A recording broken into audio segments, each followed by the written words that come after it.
మీరు ఆయన మాటను అంగీకరించినట్లయితే, ఆ శబ్దం విన్నట్లయితే, ఆ వాక్కును మీరు ఇప్పుడు విన్నట్లయితే, ఆయన చెప్పిన శబ్దం అది. శబ్దం ఇది ఆయనది. ఆయన చెప్పిన శబ్దం మీరు విన్నట్లయితే, కోపం పుట్టించినప్పటి వల్లే మీ హృదయములను కఠినపరచుకొనకుడి.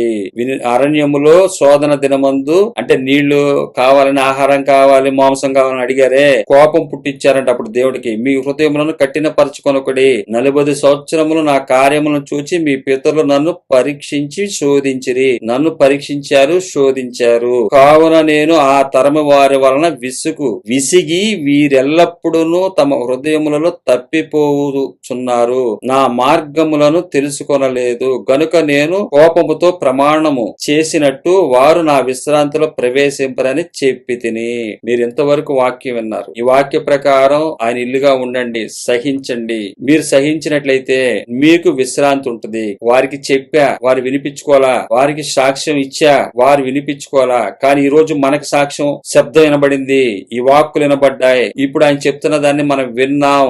విన్న తర్వాత ఆయన చెప్పిన ప్రకారము ఇచ్చిన ధైర్యాన్ని తెచ్చుకోండి.